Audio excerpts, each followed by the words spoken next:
आज होगी आम आदमी पार्टी के अंदर खाने की खींचतान। कैसे सियासत का एक नया केंद्र बिंदु बन रही है दिल्ली की सियासत में, क्योंकि सवाल दिल्ली का है।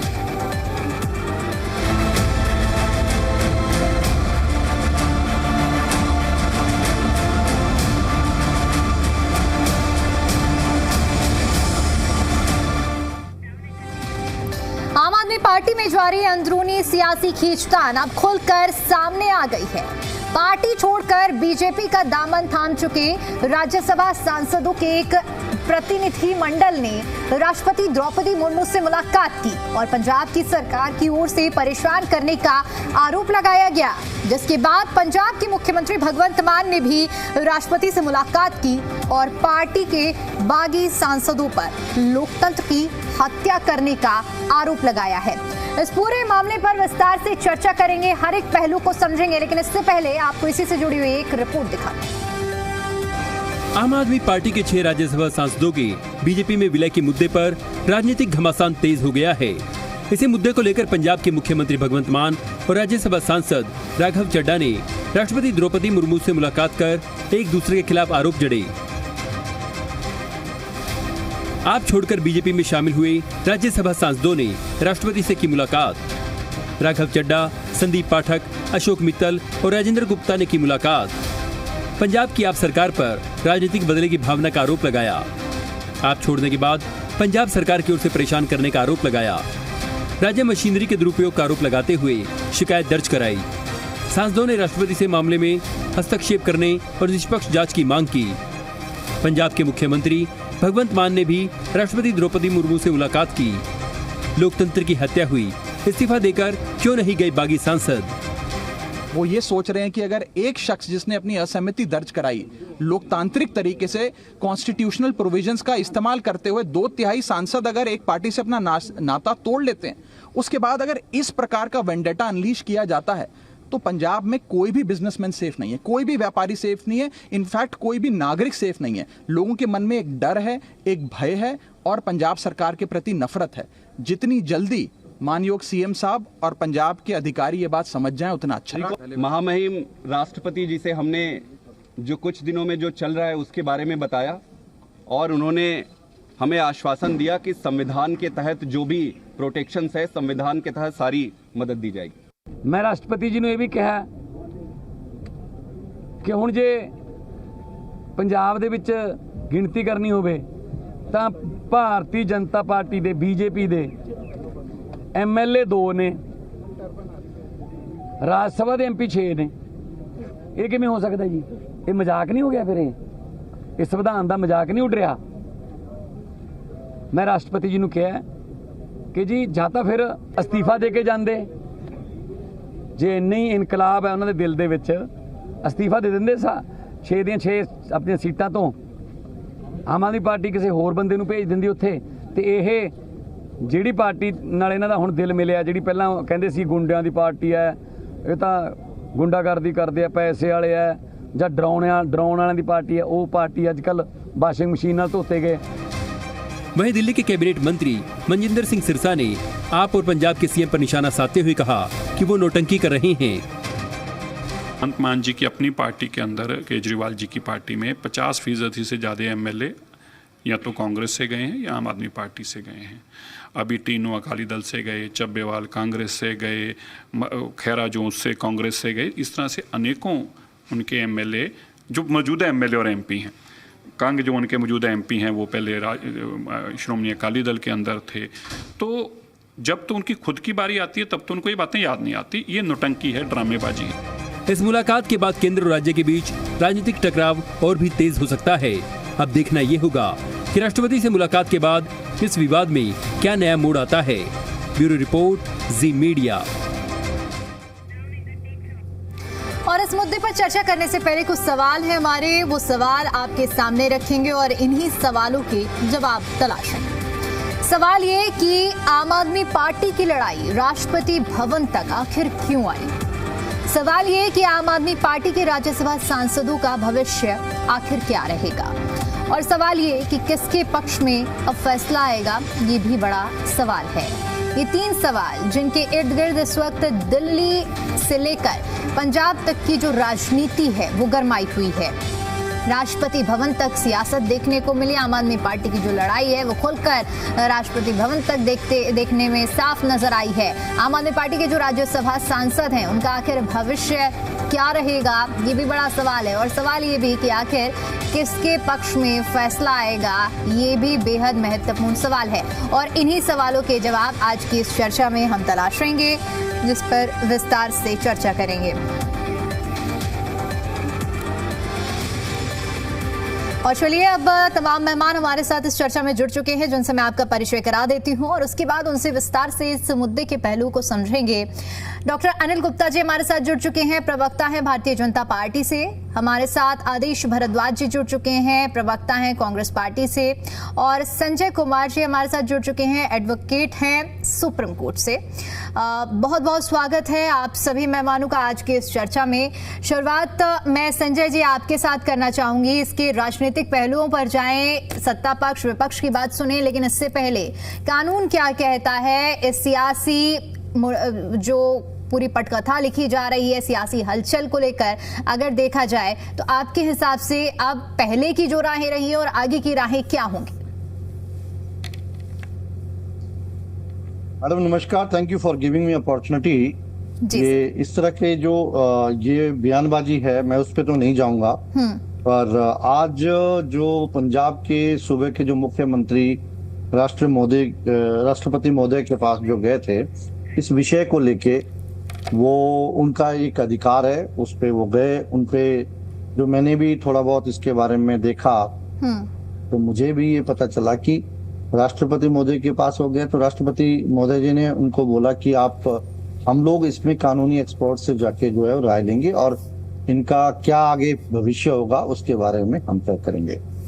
परंतु जहां तक भी वो कॉन्स्टिट्यूशन का एक इशू होता है, किसी चीज को भी गवर्न करने के लिए देयर शुड बी सम कुछ रूल्स होते हैं, नॉर्म्स होते हैं। और कॉन्स्टिट्यूशन का आर्टिकल 102 और आर्टिकल 102 विद इन ब्रैकेट 2 और 191 शेड्यूल 10 जो है इसके बारे में बात करता है।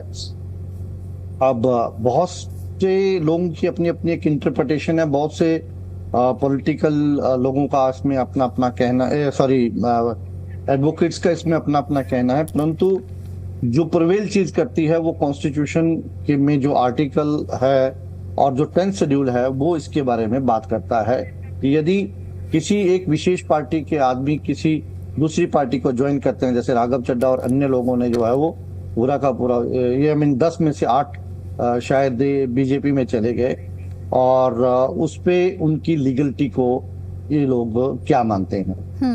विषय मेरे ख्याल से ये है आज का। देखिए टीवी डिबेट में या कहीं सड़क पे जिस तरह से मान साहब और अन्य उनके कार्यकर्ता हैं वो बात कर रहे हैं कि ये एक उनका प्लान जो है वो एक इलीगल है, ये तय करना, जैसे कि राज्यसभा के सांसद हैं तो ये तय करना चेयरमैन साहब का काम होता है। और चेयरमैन साहब इसके बारे में तय करते हैं कि उनकी जो एमपीशिप है वो अब रहेगी इलीगल, आज की तारीख में वो लीगल है इलीगल है, वो तय करते हैं। उन्होंने उसको तय किया कि लीगल है, तो सबसे पहला अधिकार जो है वो उनका होता है। इसमें जब तक यदि ये लोकसभा से होते तो इनका स्पीकर ये तय करता। जब तक इवन मैं आपको एक सुप्रीम कोर्ट का एक केस है कि होटो वर्सेस पोलान वर्सेस जयचिल्लू, जिसमें ये साफ तय किया गया हुआ है, अधिकार दिया गया हुआ है। सुप्रीम कोर्ट ने भी यह माना है कि जो पहला फैसला होगा इस तरह के केसों में वो जैसे स्पीकर का या फिर राज्यसभा में चेयरमैन साहब का होता है, या विधानसभा में होता तब भी स्पीकर का होता। अब इनके पक्ष में अगर ये फैसला आया, अब ये कोर्ट जाते हैं तो कोर्ट भी इस पे यही देखेगा कि जो इनकी रीजनिंग है उनके ऑर्डर की वो क्या है, और किस जो कागज जो वैलिड इनके पास डॉक्यूमेंट हैं उनके आधार पर कोर्ट फैसला करेगा। और मेरे ख्याल से तो जब इनके पास 2/3 लोग जो हैं वो इनके पास गए हुए हैं, तो मेरा मानना ये है क्या जो प्लान वहां बीजेपी में हुआ है, जो 10 में से 8 लोग ये चले गए हैं एमपी, तो उस पे जो है मेरे ख्याल से इनको कोई रिलीफ नहीं मिलने वाला है। रीट सुप्रीम कोर्ट और किसी भी कोर्ट में जाते हैं उस ऑर्डर के एंगेज, क्योंकि उसमें एक ये लोग 10 शेड्यूल इनको प्रोटेक्ट करता है कॉन्स्टिट्यूशन ऑफ इंडिया का। जी। ये बात हुई एक बात। दूसरा आपका जो सवाल है वो सवाल है कि इनको तंग किया जा रहा है। बेसिकली अगर देखा जाए वैसे तो we all are living in democracy, चाहे वो पंजाब हो, चाहे दिल्ली हो या कोई भी अन्य प्रदेश हो। ये तो सांसद हैं। यहां तक कि अगर किसी भी व्यक्ति को तंग किया जाता है, सिटीजन ऑफ इंडिया या एनी रेजिडेंट, उनके पास फंडामेंटल राइट होता है आर्टिकल 14 और 21 के तहत वो कोर्ट का दरवाजा खटखटा सकते हैं। फॉर एग्जाम्पल इनकी सिक्योरिटी के लिए हरभजन मान जो इनके मेरे ख्याल से एक MP है इनके, उनकी सिक्योरिटी को जब हटाया गया तो उन्होंने पंजाब हरियाणा हाई कोर्ट में वो उनको अप्रोच किया और वहां से उनको रिलीफ भी मिला। तो इसी तरह से कानून जो सरकारें हैं वो एक बदला लेने का अगर इस तरह का काम करती है तो कोर्ट आज हिंदुस्तान की जुडिशरी पे न्यायपालिका, और इसीलिए लोग तुरंत कोर्ट का रुख करते हैं। न्यायपालिका पर इतना भरोसा रहता इसी पे मेरी बात को खत्म करना चाहता हूँ। और इन MP साहब को, जितने भी MP अभी इनके पास गए हुए हैं बीजेपी के पास, इनके पास they have their right, their fundamental right, they can protect it under article 226 और 32 में सीधे सुप्रीम कोर्ट जा सकते हैं, 226 में सीधे हाई कोर्ट जा सकते हैं। थैंक यू, ये मेरा इस पे व्यू था। बिल्कुल ठीक है सर, मैं लौटूंगी आपके पास में। कानून क्या कहता है उसको लेकर संजय जी ने देखिए विस्तार से हमें बताया कि अब आगे की जो कानूनी लड़ाई है, क्या हक है क्या अधिकार है, ये हम समझ पाए हैं। अब हमारे साथ वैभव श्रीवास्तव जी भी जुड़ चुके हैं, प्रवक्ता आम आदमी पार्टी से। बहुत स्वागत है वैभव जी आपका भी। मैं सबसे पहले तो आपसे ही राजनीतिक पहलू की जब शुरुआत कर रहे हैं तो आम आदमी पार्टी से ही मैं शुरुआत करूंगी और आपसे समझना चाहूंगी कि एक तरफ हम देख रहे हैं किस तरह से उतार चढ़ाव इस वक्त देखने को मिल रहा है, लेकिन वैभव जी सीधा बताइएगा कि जो लड़ाई कानूनी लड़ाई बन रही थी अब राष्ट्रपति भवन तक पहुंच गई है, क्या आपको लग रहा है कि राहें इतनी आसान होने वाली हैं अब आगे की?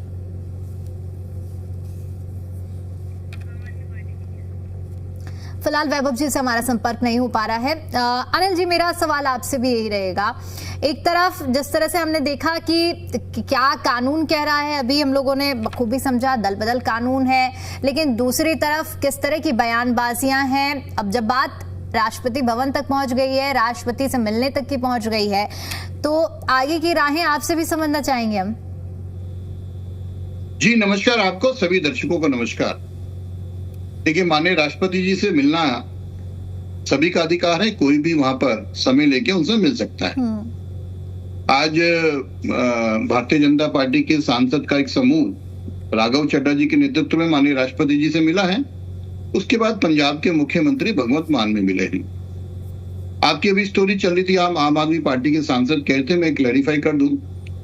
7 सांसद अब भारतीय जनता पार्टी के सांसद हैं। उनको राज्यसभा में माननीय सभापति जी ने, जो भारत के उपराष्ट्रपति भी हैं, उनको भारतीय जनता पार्टी में 2/3 जो इनकी मेजोरिटी थी उसको भारतीय जनता पार्टी में विलय कर दिया है। अब ये भारतीय जनता पार्टी के सांसद हैं और ऑलरेडी जो इन्होंने अपनी एप्लीकेशन माननीय सभापति को दी थी वो एक्सेप्ट होके अब ये भारतीय जनता पार्टी के हैं। और कुछ दिन पहले आम आदमी पार्टी के सांसद है, इसमें कोई दो राय नहीं है। पर जिस तरीके से संविधान का मजाक, मैं मान साहब को सुन रहा था, वो कहते संविधान का मजाक, तो मुझे ध्यान आता किस तरीके से पंजाब के अंदर जो एक ग्रुप है, मीडिया हाउस है पंजाब केसरी, उसको किस तरीके से तंग इनकी सरकार कर रही है, किस तरीके से उद्योगपतियों को तंग कर रही है।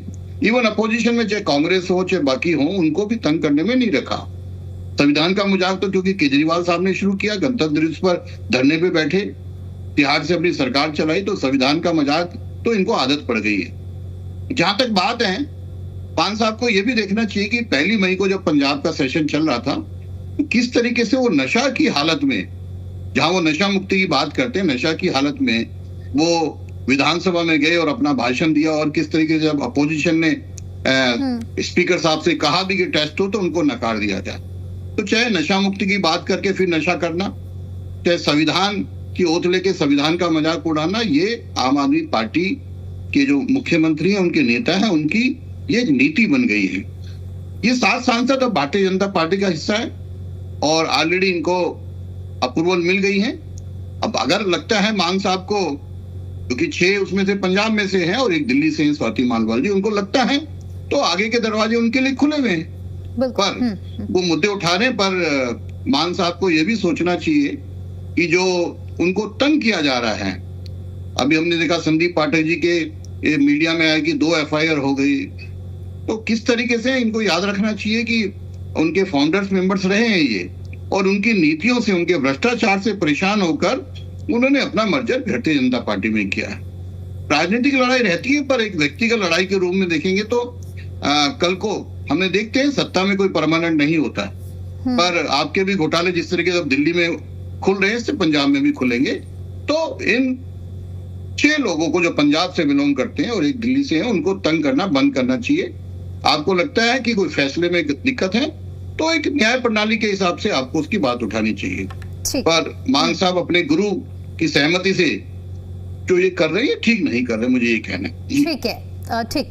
अनिल जी ने जिस बात को रखा है वैभव जी, उसी से जुड़ा हुआ मेरा सवाल रहेगा। एक होता है एंटी डिफेक्शन लॉ, जिसके बारे में आजकल जितनी चर्चा की जाए उतनी कम है और बखूबी सबको मालूम भी है। अभी संजय जी उसके बारे में बता भी रहे थे।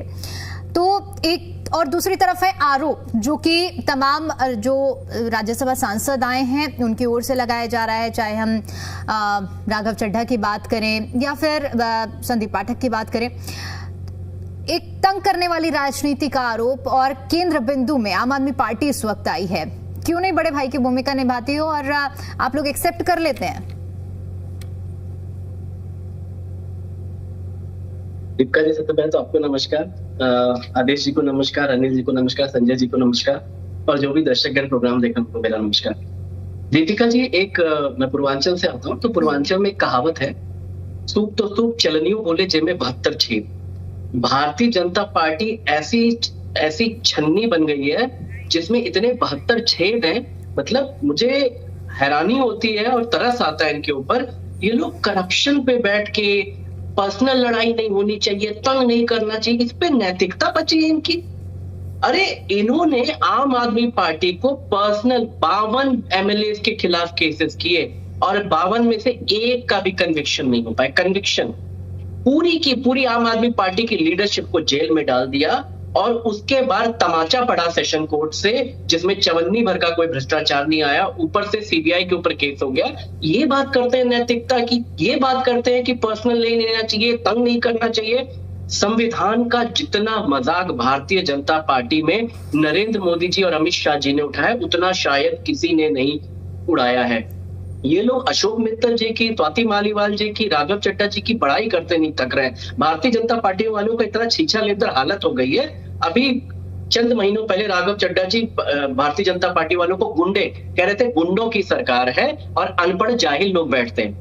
अब उसी अनपढ़ जाहिल और गुंडों के बीच में जाके बैठ गए और बीजेपी वालों के लिए तालियां बजा रहा है। शर्म आनी चाहिए इन लोगों को। स्वाति मालीवाल जी ने बताया कि किस तरह से महिलाओं का सबसे ज्यादा उत्पीड़न किसी पार्टी में हुआ है तो वो भारतीय जनता पार्टी में हुआ है। चाहे वो ब्रजभूषण शरण सिंह देख लीजिए, कुलदीप सेनकर देख लीजिए, मतलब असेंबलियों में बैठ के इनके लोगों ने क्या क्या मतलब मैं बताना, हाईवे पर कौन पकड़ा गया मुझे बताने की जरूरत नहीं है। तो इसलिए भारतीय जनता पार्टी की एक महिला उत्पीड़न के मामले में, चाहे करप्शन के मामले में नए नए कीर्तिमान स्थापित करें। अब वहां पर जाके स्वाति मालीवाल जी वहां पे महिलाओं के उत्थान की बात करेंगे, राघव चड्ढा जी एंटी करप्शन के फ्लैग बियरर बन के वहां जाएंगे। उनको हमें पर्सनली इनसे कोई दिक्कत नहीं है। भारतीय जनता पार्टी को ऐसे नमूने मुबारक हो और ऐसे नमूनों को भारतीय जनता पार्टी मुबारक, हमको कोई उससे गिला शिकवा नहीं है। बस ये जब ये बात करते हैं कि पर्सनल चाहिए, ये नहीं करना चाहिए, पर्सनल ले रहे हैं क्या वैभव जी? नहीं, पर्सनल वो तो कह रहे हैं कि पर्सनल ले रहे हैं, लेकिन क्या असल में आपने कितनी बार ये बात बोली कि बीजेपी ने पर्सनल लिया, पूरी आम आदमी पार्टी की लीडरशिप को डाल दिया? मुझे तो नहीं याद है कि किसी डिबेट में मीडिया ने ये बात बोली हुई कि बीजेपी ने पर्सनली सवाल पूछ रहे हैं। आप देखिए मीडिया पर आरोप लगाना ये बहुत गलत बात है। देखिए वैभव जी, आप मेरा पहले सवाल सुनिए, मैं आपसे क्या रही हूँ, और उसके बाद फिर आप मीडिया पर, क्योंकि बहुत आसान हो जाता है मीडिया पर आरोप लगा देना, आप लोग तुरंत आरोप लगा देते हैं। आपने कहा कि ये लोग कह रहे हैं कि पर्सनल नहीं लेना चाहिए, तो मैं तो वही आपसे पूछ रही हूँ कि आप लोग पर्सनल टारगेट कर रहे हैं। आप अपना जवाब दे दीजिए। जब उनसे पूछने की बात होगी तो मैं उनसे भी पूछूंगी। नहीं, मैं इसका रीजन है दीपिका जी, बस इसको वो मत लीजिए। देखिए मैंने भी कभी कोई भी प्रश्न पूछे गए बेबाकी से आपसे आंसर किया है, मुझे कोई गिला शिकवा नहीं रहता है। सुब्रमण्यम स्वामी जी ने इनके बारे में पता नहीं क्या कितने मीडिया हाउसेस ने पूछा बीजेपी से, उनकी एप्स्टीन फाइल के ऊपर, चाहे प्रधानमंत्री नरेंद्र मोदी जी के पर्सनल कुकृत्य के बारे में, वो भी तो इनके राज्यसभा सांसद थे बीजेपी के कुछ दिनों पहले, वहां कितनी डिस्कशन हुई। यहाँ पर आम आदमी पार्टी क्यों? क्योंकि ऑपोजिशन है, ऑपोजिशन को किसी तरह से फिनिश कर दो। जब टॉपिक आता है तो हम पूछते हैं उनसे भी, जब सवाल पूछने का वक्त आता है तो उनसे भी पूछते हैं। पहली बात तो मैं आपसे नहीं, पर्सनली मैं GNCR को तो इसलिए बधाई देता हूं कि वो स्कूल फीस और ऐसे जुड़े मुद्दे उठाते हैं और हम यहाँ पर डिस्कस करते हैं। मैं उसकी बात नहीं कर रहा हूँ, मैं बाय एंड लार्ज मीडिया की बात। बताइए कि कितने डिस्कशन हुए एप्स्टीन फाइल के ऊपर, कितने डिस्कशन हुए कि जो टेप कांड हुआ, कितने नहीं हुए। लेकिन किसी भी, मैं चलिए उस पे आते हैं। चेयरमैन साहब को ये सातों सांसद इन्होंने गए चेयरमैन के साथ एक नोटिस दिया। चेयरमैन साहब ने इलेक्शन कमीशन के ECI के इम्पीचमेंट के नोटिस में महीना 2 महीना निकाल दिया उस पर कोई जवाब देने में। 24 घंटे के अंदर इनकी बहाली हो गई। और मैं यहाँ पे संजय जी तो खैर मेरे से विद्वान है ज्यादा, लेकिन मैं बस वो चंद लाइन पढ़ देता हूँ। सुप्रीम कोर्ट की रूलिंग की, सुप्रीम कोर्ट ने मई 2023 में Subhash Desai versus government of Maharashtra case में अपहेल्ड किया था कि legislative party is supreme, not a political party is supreme, not a legislature party, because political party ही अपॉइंट करती है whip, political party ही वहां पे लीडर नेता अपॉइंट करती है। इसलिए ये हम केस करने जाएंगे और हमें भी पता है कि संवैधानिक प्रावधानों में ये पूर्ण रूप से असंवैधानिक चीज है। इसीलिए भगवान देखिए, राष्ट्रपति जी हमारी सुप्रीम अथॉरिटी हैं जो संविधान की रक्षक मानी जाती है। इसीलिए हम राष्ट्रपति महोदय महामहिम के पास गए थे कि ये संवैधानिक रूप से अनैतिक तो छोड़ दीजिए, ये पूर्ण रूप से असंवैधानिक है। और अभी में 2023 में सुप्रीम कोर्ट ने इसको अंडरलाइन किया है कि पॉलिटिकल पार्टी को ऊपर रखा है। वरना तो कल तो कोई 3-4 लोग जीत जाते हैं, वो लोग इकट्ठे हो जाएंगे, बोलेंगे 2/3 चाहिए, मर्ज हो जाओ बीजेपी के साथ। ऐसे थोड़ी ना सिस्टम चलेगा, ऐसे थोड़ी ना सरकारी और लेजिस्लेटिव प्रोसेस चलेगा। इसलिए मैं कह रहा हूँ ये पूर्ण रूप से अनैतिक, असंवैधानिक है। इसीलिए पंजाब की जनता इन गद्दारों को ढूंढ रही है और उन गद्दारों के साथ न्याय करेगी आने वाले समय में। ठीक है आदेश जी, ये जो खींचतान है, दल बदल है, और उसके बाद आज जो लड़ाई संसद भवन तक पहुंची, जो तस्वीरें हमने देखी राष्ट्रपति महामहिम के पास तक पहुंची, दोनों ही दल अपने अपने मतों को लेकर पहुंचे, वहां पर अपनी बात रखी गई। कांग्रेस भी कभी आम आदमी पार्टी का सहयोगी रहा है। लोकसभा चुनाव में आप लोगों ने दमखम के साथ बड़े भाई छोटे भाई की भूमिका निभाई है। अब जब इस तरह की परिस्थिति बन रही है तो इसमें कांग्रेस क्या कहना चाहेगी? किस तरह से आप लोगों का क्या एंगल बन रहा है? दीपिका जी देखिए, वास्तविकता ये है कि दल बदल कानून हमने बनाया था, राजीव गांधी जी प्रधानमंत्री थे और उस वक्त ये सोच थी कि जो ये मेंबर ऑफ पार्लियामेंट या कुछ लोग दल बदल जाते हैं, ये एक अच्छी परंपरा नहीं है। कहीं ना कहीं इसके ऊपर रोक लगनी चाहिए और कोई ऐसा कानून हमें लेके आना चाहिए जिससे जो है इस तरह की ये खरीद फरोख्त, लालच या ED CBI के दुरुपयोग करके मेंबर ऑफ पार्लियामेंट को या किसी भी व्यक्ति अपना दल ना बदलना पड़े। ये एक सोच थी और उस सोच के कारण कहीं ना कहीं इस कानून को बनाया गया था। मेरा ये मानना है, और मैंने कई एक्सपर्टों को सुना है, आदरणीय वकील साहब ने भी अपनी बात रखी, लेकिन मैंने जो उन एक्सपर्टों को सुना तो उनका मानना ये था कि किसी भी मेंबर ऑफ पार्लियामेंट को चाहे 2/3 मेजोरिटी हो जाए उनकी, वो दल नहीं बदल सकते। दल बदलने का कारण एक ही परिस्थिति में है, अगर कोई पार्टी किसी दूसरी पार्टी में मर्ज हो जाती है और उस मर्ज होते वक्त कुछ लोगों को ऐतराज रहता है तो वो 2/3 मेजोरिटी के साथ अपनी उसी पार्टी को या किसी दूसरी पार्टी में मर्ज हो सकते हैं। ये जरूरी नहीं कि पूरी पार्टी किसी एक ही पार्टी में जाके मर्ज हो। तो अगर पार्टी का कहीं समावेश हो रहा है, कोई पूरी तरह से पार्टी कहीं पे जाके मर्ज होती है, उस वक्त वो 2/3 मेजोरिटी के लोग या उससे ज्यादा व्यक्ति होंगे तो अपनी स्वेच्छा से किसी दूसरी पार्टी में जा सकते हैं। ये संविधान है। लेकिन सच्चाई ये है कि अंबेडकर साहब ने जब संविधान को पार्लियामेंट के अंदर, क्योंकि पार्लियामेंट कॉन्स्टिट्यूशन कमेटी के चेयरमैन थे, उन्होंने जब संविधान को टेबल किया था पार्लियामेंट में तो उन्होंने कहा था कि दुनिया का बहुत ही खूबसूरत संविधान है और बहुत कम देशों के पास इतना अच्छा लिखा हुआ संविधान है। 400 से ज्यादा आर्टिकल थे, उन्होंने उसके बारे में विस्तार से बताया। लेकिन एक बात बहुत महत्वपूर्ण, कई सारी बातें बहुत महत्वपूर्ण थी, लेकिन एक चिंता उन्होंने उस दिन जाहिर की थी वो चिंता जाहिर ये की थी कि ये जितना खूबसूरत संविधान है उतने ही खूबसूरत हाथ इस संविधान उतने ही खूबसूरत हाथों में रहना चाहिए। ये एक उनकी चिंता थी उस दिन। आज कहीं ना कहीं जो चिंता उन्होंने आज से लगभग 75 साल पहले जाहिर की थी, आज वो चिंता नजर आती है कि कहीं ना कहीं भारतीय जनता पार्टी उस संविधान को बारी बारी कुचलने का काम करती है। मैं महाराष्ट्र के बारे में बताना चाहता हूँ, दीपिका जी आपको कहना चाहता हूँ कि महाराष्ट्र का केस किस तरह से सुप्रीम कोर्ट में गया, कितना टाइम लगा, और जब सरकार का कार्यकाल पूरा होने जा रहा था उस वक्त महाराष्ट्र के मुख्यमंत्री चीफ जस्टिस ऑफ इंडिया ने कहा कि अगर उद्धव ठाकरे साहब बहुमत सिद्ध करने के लिए हाउस को बुलाते और ये लोग भले ही दूसरी पार्टी के लिए जा रहे थे, उसको समर्थन कर रहे थे, लेकिन व्हिप जारी होने के बाद ये अपना वोट इनका उसके साथ उद्धव ठाकरे जी के साथ जाता, ये उन्होंने अपने फाइनल वर्डिक्ट में कहा।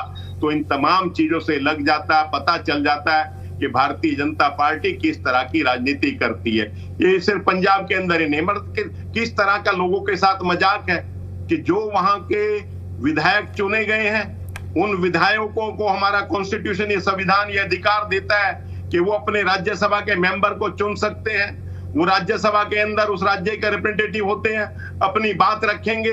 तो आज पंजाब के लोग तो भले ही ठगा सा महसूस करें, लेकिन जिन लोगों ने उनको चुना था वो भी अपने आप को ठगा सा महसूस करते हैं, और इसलिए इनकी सदस्यता ये सारे डिस्क्वालीफाई होने चाहिए। ये कॉन्स्टिट्यूशन में बना है, ये दल बदल कानून के अंदर है, लेकिन किस तरह से इनका प्रोटेक्शन होगा राज्यसभा में, किस तरह से किया जाएगा, ये तो समय बताएगा। लेकिन सच्चाई है कि भारतीय जनता पार्टी, आदरणीय प्रधानमंत्री जी ने कहा कि कांग्रेस है जो कानून बनाने में विश्वास रखती है और मुझे कानून तोड़ने में मजा आता है। ये आदरणीय प्रधानमंत्री जी के शब्द हैं, बड़े दुख के साथ कहना पड़ता है। और तमाम कानूनों को बदलते गए, वही कानून बनाया कि जिससे किस तरह से इलेक्टोरल बॉन्ड लेके आए, और उस इलेक्टोरल बॉन्ड के कानून को सुप्रीम कोर्ट ने कहा कि ये काला कानून है, अनकॉन्स्टिट्यूशनल है, इसको खत्म किया जाए। तो आप देख सकते हैं कि किस तरह से उद्योगपतियों से तमाम उद्योगपति किस तरह का शोषण करके किस तरह से काम, पैसा लो, धंधा दो, पैसा लो, ये लूट इस भारतीय जनता पार्टी की सरकार ने बचाई उस कानून के तहत। लेकिन काफी समय तक लूटने के अहम कानून है ये, और जिसका समय समय पर उपयोग भी हुआ है और जिसके फायदे भी देखने को मिले। मैं लौटूंगी आपके पास में। संजय जी भी कुछ अपनी बात रखना चाह रहे हैं, और सर मैं एक सवाल भी इस पर ऐड करूंगी। आप ही से मेरा सवाल है कि ये जो प्रताड़ना का आरोप सांसदों की ओर से लगाया जा रहा है, इसमें आगे की राहें क्या बनती हैं, इसको ऐड ऑन करते हुए आप अपना जवाब दीजिएगा। मैं मैडम, मेरे जो साथी थे मतलब इस पैनल में आम आदमी पार्टी के और मेरे जो कांग्रेस पार्टी के थे, मैं उन दोनों के बातों तक एक बात रखना चाहता हूँ। चेयरमैन साहब के ऊपर इन्होंने बोला कि देखिए, पहली बात मेरा मानना है, इन्होंने बोला कि चेयरमैन साहब ने इमीडिएटली इसको डिसाइड कर दिया। There is no specific limitation when the chairman will decide whether, कब ये डिसाइड करेंगे, 1 दिन में करेंगे, 4 दिन में करेंगे। There is no specific limitation anywhere, और कोई भी ऐसा लिमिटेशन एक्ट जो है वो नहीं बोलता है कि ऐसा कितने दिनों में किया जाना चाहिए, 72 घंटे में किया जाना चाहिए, 72 दिन में किया जाना चाहिए। सुप्रीम कोर्ट की जजमेंट है, हाँ, एक रीजनेबल टाइम के अंदर अंदर किया जाना चाहिए। ये था मेरा इनका जवाब। मैं यहाँ पे कोई भाषण देने के लिए नहीं बैठा हूँ, ना तो मैं किसी, हाँ, इन्होंने कानून बनाया था तो उस कानून में एक्सेप्शन थी। वो कानून क्या कहता है कि 2/3 मेजोरिटी ऑफ हुज, ठीक है, मेजोरिटी ऑफ हुम, मेजोरिटी 10 में से 8 सांसद अगर जाते हैं, कानून क्या कहता है, एक लाइन है जिसमें बोलता है disqualification on the ground of defection not apply in case of merger. This is merger, this is not joining, this is very very specifically I am saying madam. And मैं किसी एक पॉलिटिकल पार्टी को protect करने के लिए नहीं बैठा हूं। I am here to speak spade to spade, this is the high time. मैं, इनका गुस्सा हो सकता है, मैं किसी पॉलिटिकल पार्टी को, दोबारा मैं बोलना चाहता हूं, इनका ये गुस्सा हो सकता है ये अब क्यों हुआ, तब क्यों हुआ। हाँ, बहुत सी ऐसी वारदात कांग्रेस के टाइम में भी हुई है, तब जाके ये लगा था, और ये इस पे जो है वो 10th शेड्यूल की प्रोडक्शन जो है आज इनको मिल सकती है। और जहां तक रही, आपने कहा कि इनको ये किया जा रहा है, यस, आप 25 अप्रैल 2026 का एक वर्डिक्ट आया हुआ है, एक ऑर्डर आया चंडीगढ़ हाई कोर्ट से, ये पंजाब हाई कोर्ट से, जब इनमें से एक सांसद अपना हरभजन मान जो क्रिकेटर भी हैं और जो वर्ल्ड कप के विजेता भी रहे, उनके एक साथी थे वर्ल्ड कप के टीम के, उन्होंने जब ये एमपी बने और उनके घर के बाहर जो उनकी बहन को, उनकी धर्मपत्नी को, माँ को जो है वहां पे हराश किया गया, तो शायद ये एक गलत बात है। किसी कब कोई जाता है नहीं जाता है, क्योंकि मैंने क्या कहा, ये एमपी हैं, यहां तक कि कोई ऑर्डिनरी इंसान भी अगर जाता है, चंडीगढ़ हाईकोर्ट में से बहुत से केसेस होते हैं जहां पे कोई अगर विवाह का केस भी होता है तो प्रोटेक्शन मांगता है तो हाईकोर्ट देता है। यहाँ पे इनके फंडामेंटल राइट की बात की जाती है। मैंने कहा था कि आर्टिकल 14 और 21 of the constitution of India ये कहता है कि सबकी सरकार को लिबर्टी जो है ना, उसकी पर्सनल लिबर्टी वो सिक्योर करने का काम जो होता है वो सरकार का होता है। जब सरकारें नहीं करती हैं तो हिंदुस्तान की जुडिशरी को आज भी शाबाशी मिलती है इस चीज के लिए, क्योंकि आज भी वो फंडामेंटल राइट को प्रोटेक्ट करने के लिए बाबा भीमराव अंबेडकर की बात करते हैं। बाबा साहिब ने ही ये कहा है कि 226 में आप सीधा हाई कोर्ट जाइए, यदि आपके फंडामेंटल राइट को कोई एनक्रोच कर रहा है और उसमें अगर आपको कोई गलत काम कर रहा है, उनको कोई प्रताड़ित कर रहा है, definitely they have right to go high court. And वो सुप्रीम कोर्ट भी सीधा जो है वो आर्टिकल 32 में आ सकते हैं यदि ऐसा कुछ होता है, क्योंकि मान सरकार, भगवंत मान सरकार का ये सबसे पहला, जब ये सरकार बनती है तो बोलते हैं कि मैं निष्पक्ष भाव के साथ सबके साथ जो हूँ बराबरी करूंगा। मेरा दोबारा ये मानना है कि मेरा काम है कानून को सही तरीके से जनता तक, आपके जो व्यूअर्स हैं, आपके जो सुनने वाले लोग हैं, उनके तक पहुंचाना, ना कि किसी को प्रोटेक्ट करना। Thank you so much. ये मेरा बात है। I hope you will accept, my both the friend will accept it. और इनको ज्यादा अगर इनको देखना है तो इनको, हाँ, ये कानून, मैं कानूनी बात करने के लिए आया हूं, मैं पॉलिटिकल बात करने के लिए नहीं आया हूं। ये और कानूनी एंगल ही हम सर आपसे समझ भी रहे हैं, लेकिन आप जो अपनी बातें रख रहे हैं, मैंने एक लाइन पढ़ के भी बताई आपको, disqualification on the ground of defection not apply in the case of the merger. In this case this is merger, this is not joining of Bharatiya Janata party. तो this is clear case of merger ना, विलय का ये case है जहां पर anti defection law का जो कानून कहता है वो लागू होगा। ठीक है सर, जो कानूनी एंगल है आपने समझाया इस पर, लेकिन कुछ इसमें प्रोटेक्शन मिलती है जी, ये है इसका। ठीक है, इस पर लेकिन कुछ काफी मुस्कुराहट के साथ विरोध मुझे लग रहा है वैभव जी को है। तो वैभव जी, किस बात पर आपको विरोध और संशय लग रहा है? संजय जी की बताई हुई बात को कानून के एंगल से वो बता रहे हैं, लेकिन अगर उस पर भी अगर कुछ इशू है तो बताइए। नहीं, मैं दोनों बातें, पहली बात तो मैंने जो कहा कि चेयरमैन साहब ने 24 घंटे के लिए, पहली बात बहुत क्लियर है। हमने ये नहीं बोला कि वो उनके ऊपर कोई टाइम लिमिट है, अगर उनको 10 घंटे में भी इस पे फैसला ले लेते तो उसमें हम ये नहीं कह रहे हैं कि उनके पास अधिकार नहीं है, उनके पास बिल्कुल अधिकार है। लेकिन मैं आपको ये बताना चाह रहा हूँ कि नैतिकता इसकी, जिस इशू को इमीडिएट एड्रेस करने की जरूरत थी, इलेक्शन कमीशन के इम्पीचमेंट की, उसको 2 महीने तक ठंडे बस्ते में डाल दिया जाता है।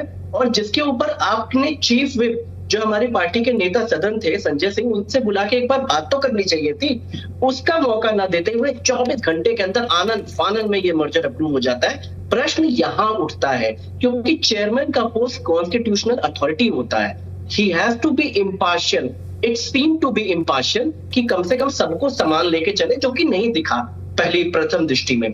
दूसरी चीज, ये जो मर्जर वाला केस हम क्यों कह रहे हैं पहले दिन से असंवैधानिक है, क्योंकि ये मर्जर मैं बार बार कह रहा हूं, this any legislative body is not an independent body.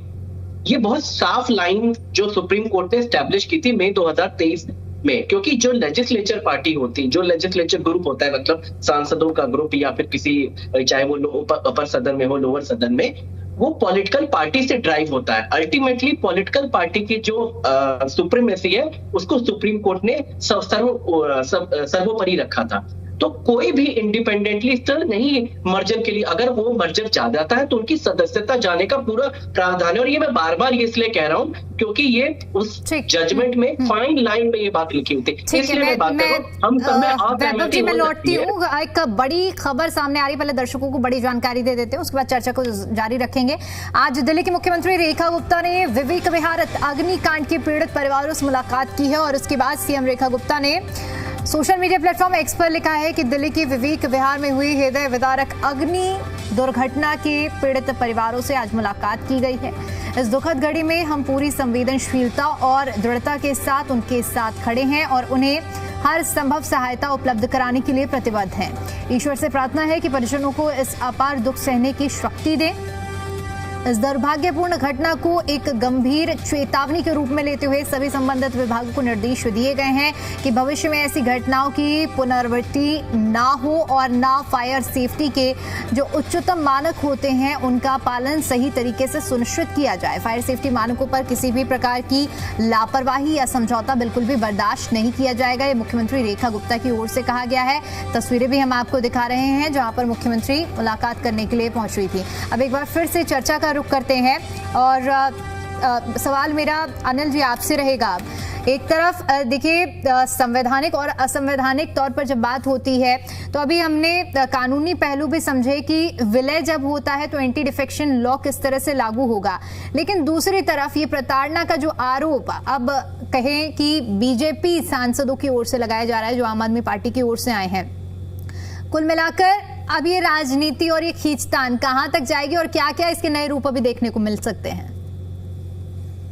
देखिए, आपने जो ये विषय रखा है, पहली बात तो ये है कि जो आज पंजाब की हालत है, जिस हिसाब से पंजाब में क्राइसिस हैं, ये 7 सांसदों समय समय पर ये बात उठाई है।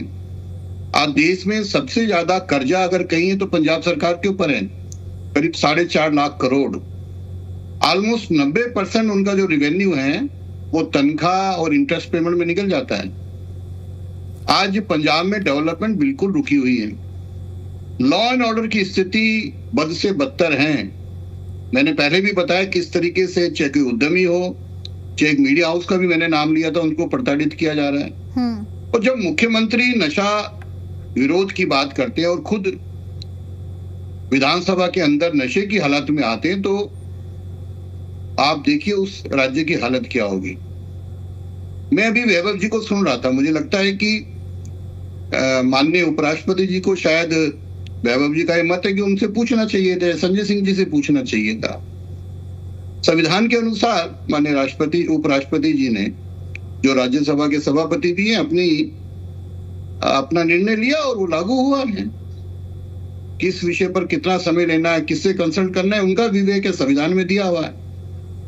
एक चीज और, मैं अभी मान साहब का जब आपने चला सुन रहा था कि ये लोग सिलेक्टेड हैं, शायद मान साहब ने संविधान की शायद उनको पूरी नॉलेज नहीं है।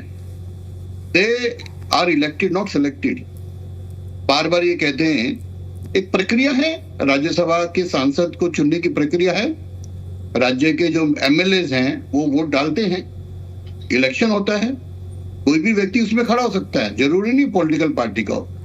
और जो जीतते हैं वो सांसद बनते हैं। अब ये जो विधायक है इनको भी किसी ने वोट दिए होंगे।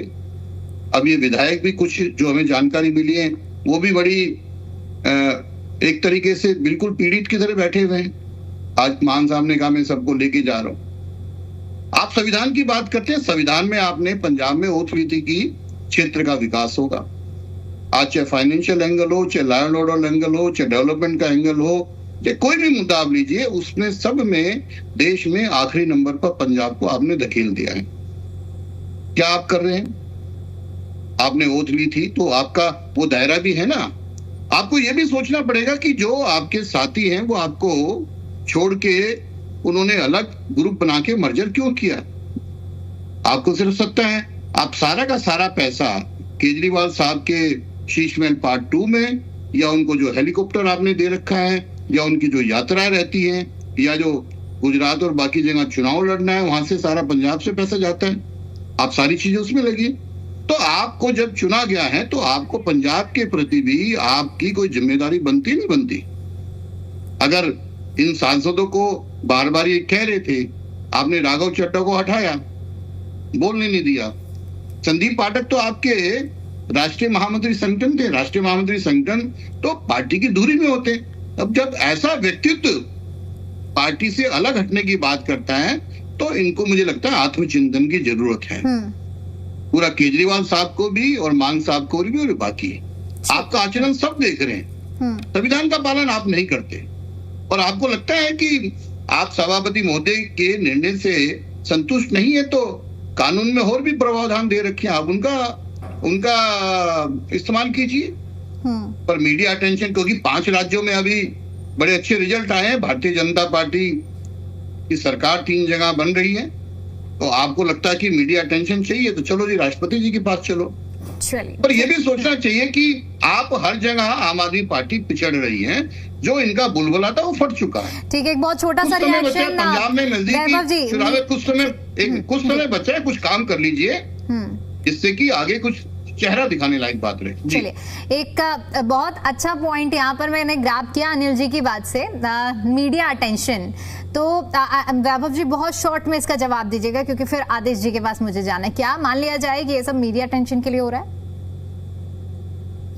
पहली बात तो फैक्चुअली इनकरेक्ट डेटा और झूठ बोलने की भारतीय जनता पार्टी की आदत का पूरा यहाँ पे प्रदर्शन किया गया भारतीय जनता पार्टी के प्रवक्ता। इनकी गलती नहीं है, एंटायर पॉलिटिकल साइंस की डिग्री लेंगे तो कहां से पढ़ेंगे। मैं आपको फैक्चुअली बता दूं, करेक्ट डेप्थ का रेशियो इन्होंने इस देश में सबसे ज्यादा जो डेप्थ है उसकी सूची में पंजाब 11वें नंबर पे आता है। और ये अब आपको सूची जाननी बहुत जरूरी है कि इसमें आता कौन है। तमिलनाडु 9.6 लाख करोड़, उत्तर प्रदेश इनका सबसे फ्लैग बियरर और जो प्रतिष्ठा वाला स्टेट 8.6 लाख करोड़, महाराष्ट्र 8.1 लाख करोड़, कर्नाटका 7.3 लाख करोड़। तो भारतीय जनता होमवर्क करके आया कीजिए, मेरी रिक्वेस्ट है होमवर्क करके आया कीजिए। आप लोग यही एंटायर पॉलिटिकल साइंस की डिग्री लेके आ जाते हैं, इसलिए आप लोग वो भी अपने फैक्ट्स दिखा रहे हैं, अनिल जी भी अपने फैक्ट्स दिखा रहे हैं।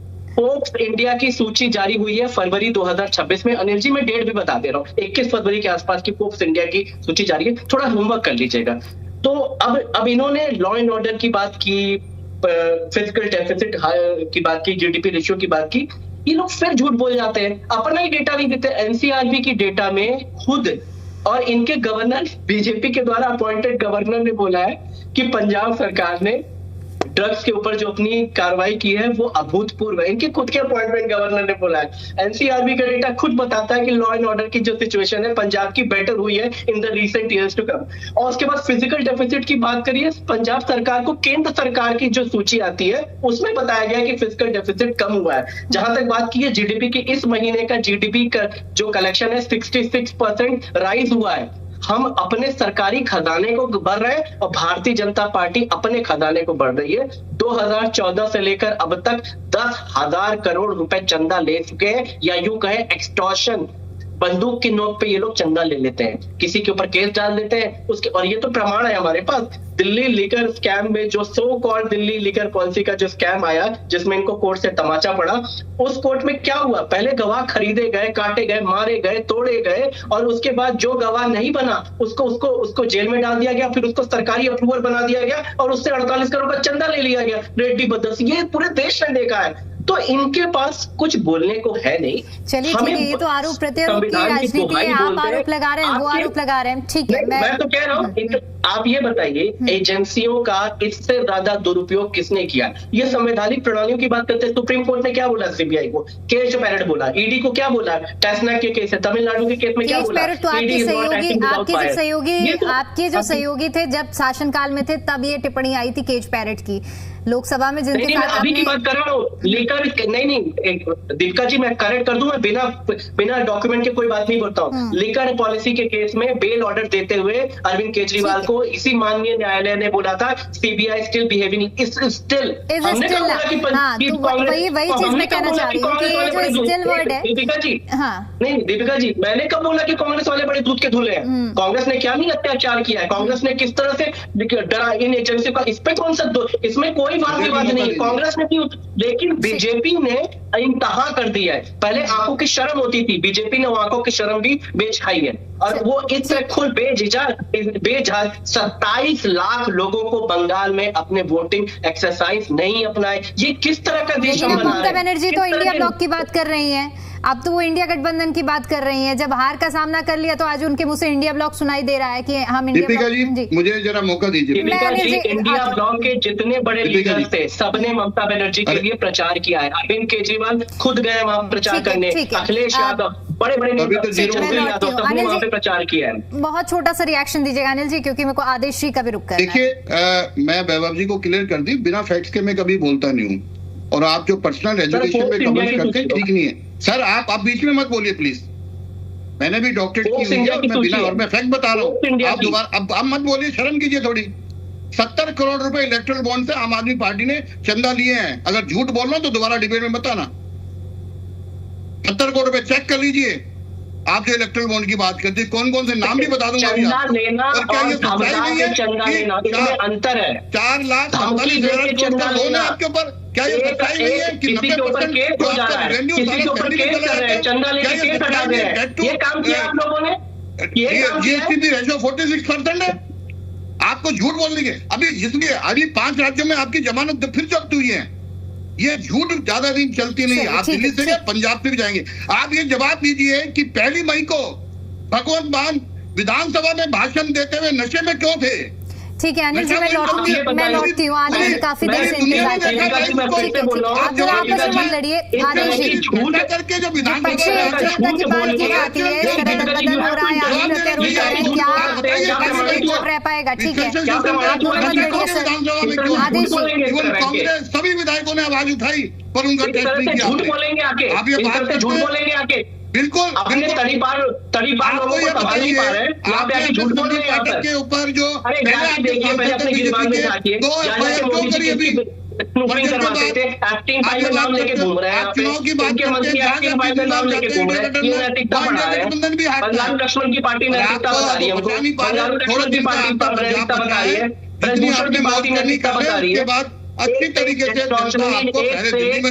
लोग भरे अपने नाम में भर रखे हैं यहाँ पर। अपनी पार्टी में झूठ आगे बोलते हैं यहाँ पर। भगवान मान ने क्या किया? भगवान मान ने क्या प्रमाणित हुआ? किसने बोला कि भगवान मान वहाँ पे आके आजादी देखने गए थे? झूठ बोलने के यहाँ पे बैठ के बता दिया आपने। यहाँ पे बैठ के अरे पंजाब में देश का भट्टा आप लोगों ने बैठाया है। सबसे ज्यादा कर्ज दिया आप लोगों ने देश को। सबसे ज्यादा कर्ज में ढकेला बीजेपी ने देश को। ये भट्टा बैठाया भारतीय जनता पार्टी ने। भारतीय जनता पार्टी रिस्पॉन्सिबल है देश की भट्टा बैठाने में। आपने सबसे ज्यादा आप बात करें सबसे ज्यादा कर्ज अगर इस देश में तो भारतीय जनता पार्टी की वजह से कर्ज लेके अपने 15 लाख का सूट पहन के घूमते हैं। कर्ज लेके 15 लाख का सूट पहन के घूमते हैं। 1.5 लाख का पैन लगा के प्रधानमंत्री घूमते हैं। 3 लाख का चश्मा पहन के घूमते हैं। 15 लाख की सूट पहनते हैं। 28,000 किलो का मशरूम खाते हैं। ये भारतीय जनता पार्टी के लोग देश को शर्म